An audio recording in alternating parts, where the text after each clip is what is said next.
Pero hoy es lunes del doctor Juan Ramón de la Fuente, coordinador del Seminario de Estudios sobre Globalidad de la Universidad Nacional Autónoma de México y presidente del Consejo del Aspen Institute México. Querido Juan Ramón, ¿cómo estás? Buenas tardes. Yo tristón después del partido de ayer, pero tú estabas hablando de una sociedad furiosa y parte de esa furia y de ese enojo se registró un poco ayer en el estadio de Ciudad Universitaria. Sin duda, Joaquín, para mí también fue muy decepcionante el partido de ayer. Bueno, así es el fútbol. Esperemos que el triunfo le venga bien al Veracruz, que se lo mereció, y que quienes le vamos a Pumas y somos literalmente fanáticos de Pumas, pues encontremos en el próximo partido la respuesta que todos queremos del equipo. Sí.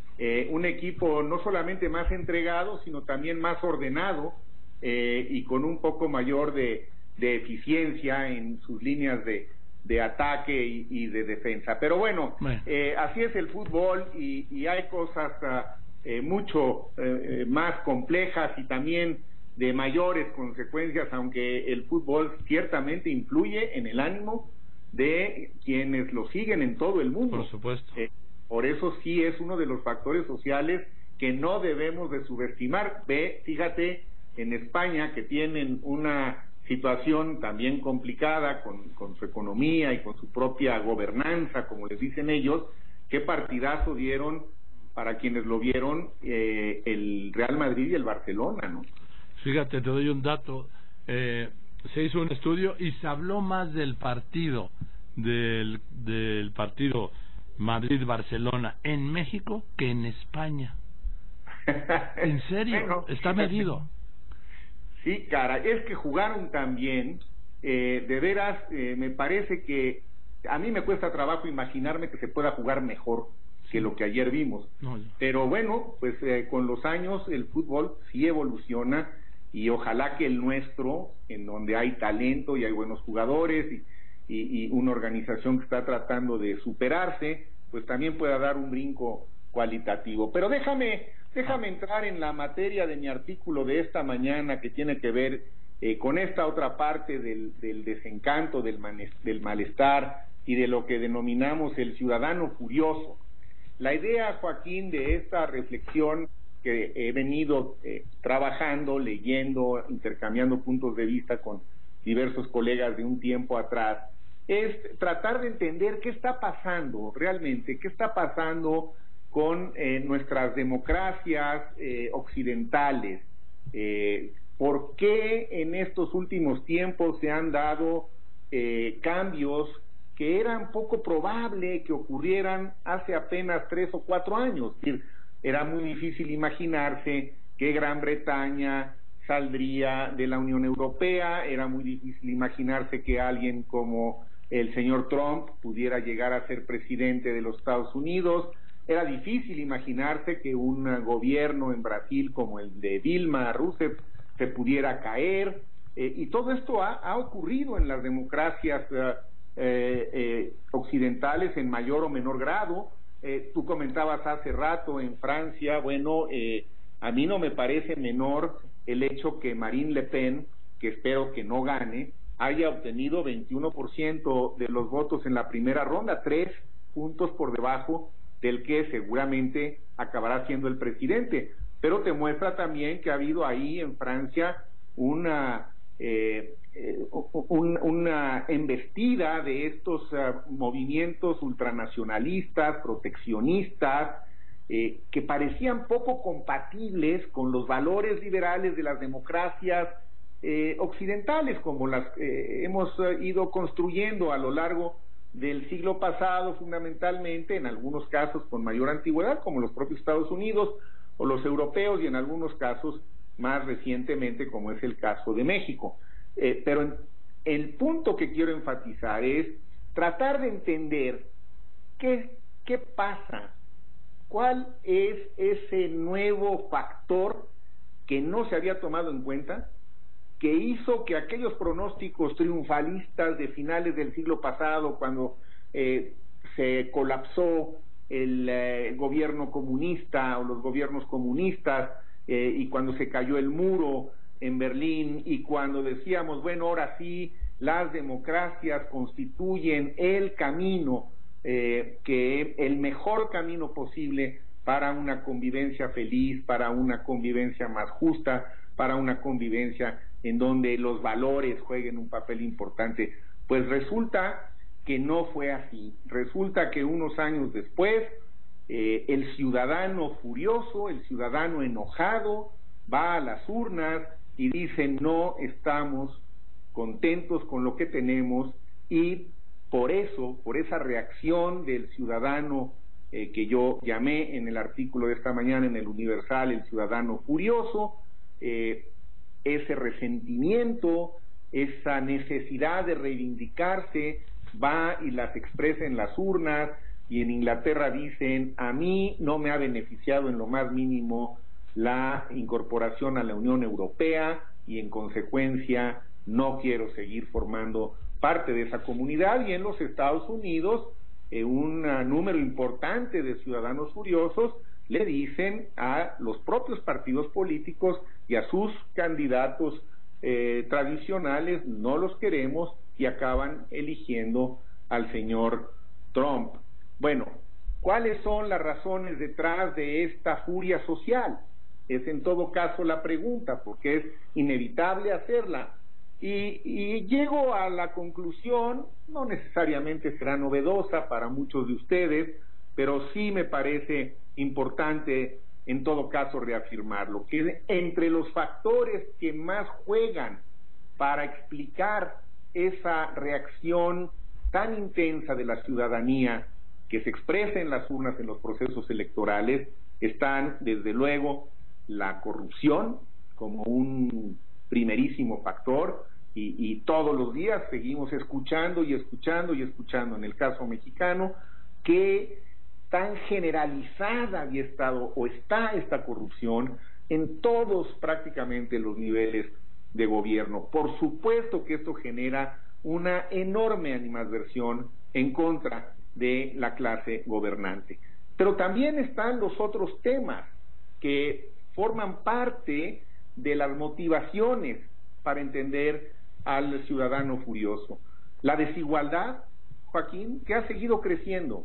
Y aquí yo creo que es uno de los grandes problemas que ha tenido la globalización y esta supremacía de los mercados globales, que no han generado, por un lado, tanta riqueza, y la que han generado no ha sido éticamente distribuida.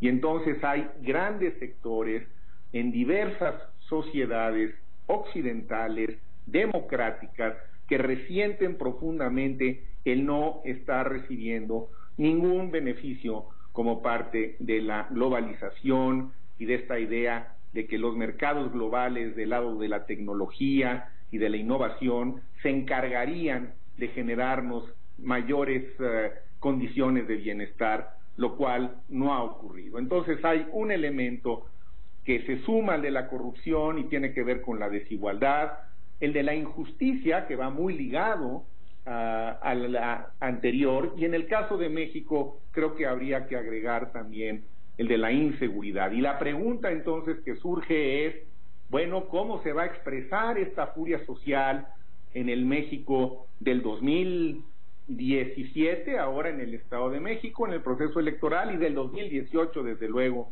en el proceso electoral federal? En lo personal, Joaquín, a mí me parece que alentar esta furia social como una palanca de cambio en los procesos electorales es peligroso.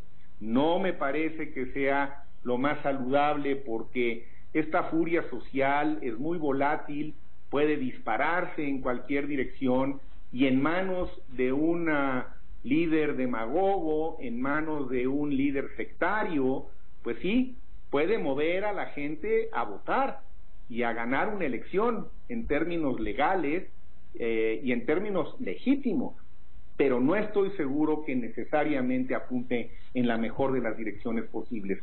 En mi opinión, el caso de los Estados Unidos de Norteamérica es una muestra clara de lo que puede ocurrir cuando este ciudadano furioso sale, vota en contra, con buenas razones para votar en contra del establishment, pero entonces se encuentra con una opción que resulta ser una opción que es racista, que es proteccionista, que en ciertos aspectos es retrógrada y que no necesariamente nos ayuda a ver hacia adelante. Creo que es un momento para que el ciudadano democrático, en contraposición al ciudadano furioso, un ciudadano que quizá puede estar un poco idealizado, pero me parece que es la mejor de las opciones que tenemos, un ciudadano, una ciudadana, por supuesto, cada vez mejor educados, cada vez más cultos, cada vez más informados, cada vez más libres, puedan hacer valer el sistema de valores que nos permitan recuperar. Vale, a ver, se me fue el audio. Se fue de plano. Voy a poner unos anuncios y regreso y recupero al doctor Juan Ramón de la Fuente. Querido Juan Ramón, se nos cayó el sistema. Ya estoy como el que te conté, ¿te acuerdas? Del 88. Te ofrezco una disculpa. Bueno, así pasa a veces hasta en las mejores familias. No hay problema. Yo estoy cerrando de todas maneras mi comentario diciendo, bueno, pues sí, tenemos una sociedad que es furiosa.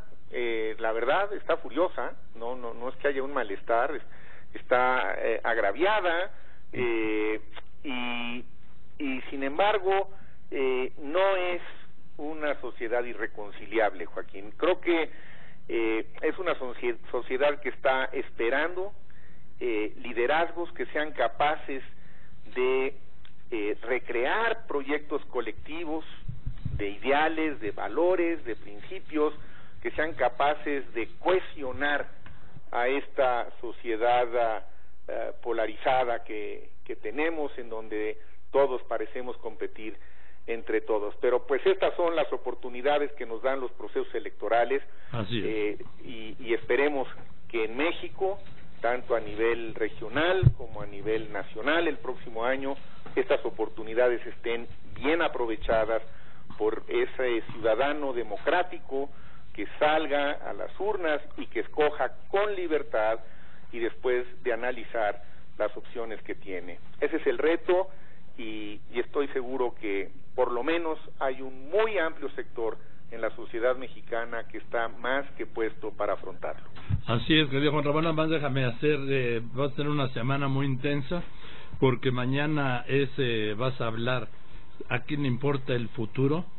Va a estar Mario Amparo Casar y esto va a ser en el Club de Industriales a las 2 de la tarde. Hay una cuota de recuperación de 500 pesos aquí en Polanco y eso es el mañana martes. Eso es mañana. Este es uno de los eventos del Club de Industriales que me hizo favor de invitarme Pepe Carral, el gran Pepe Carral, nuestro gran amigo, y ahí estaré en efecto con María Amparo Casar y con Juan Pablo Castañón, que es el presidente del Consejo Coordinador Empresarial. Creo que va a ser un diálogo interesante. Son dos personajes a los que respeto y admiro, y tenemos puntos de coincidencia y también de divergencia. Entonces va a estar, creo que va a estar interesante. Y el otro yo creo que también va a estar muy interesante. La verdad yo creo que más interesante todavía, si es que se puede decir, porque esto va a ser el jueves, nada menos que en el Palacio de Minería a las 12 del día, y lástima que esa hora yo no puedo acompañar. Me gustaría ser testigo de este diálogo público que van a tener los secretarios de Relaciones Exteriores de Estados Unidos, la señora Madeleine Albright, y de México Bernardo Sepúlveda, sobre todo en este momento de la relación bilateral, y va a ser conducido por ti, Juan Ramón.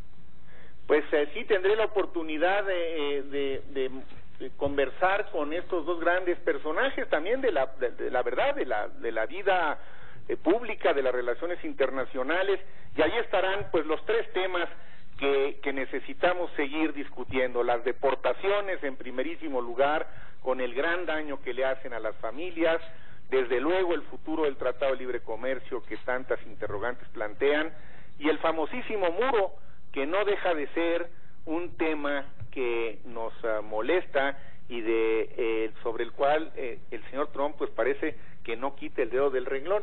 Habrá otros temas también. Claro. Esto es en minería, bajo los auspicios de la UNAM y con todo el apoyo del señor rector, el doctor Enrique Grauer, a quien le agradezco mucho que siempre respalda las actividades del Instituto Aspen. Muchas gracias, Juan Ramón, te mando un abrazo y mucho éxito. Gracias. Nos vemos el próximo lunes. Claro que sí, espero que antes Juan Ramón de la Fuente, el doctor Juan Ramón de la Fuente.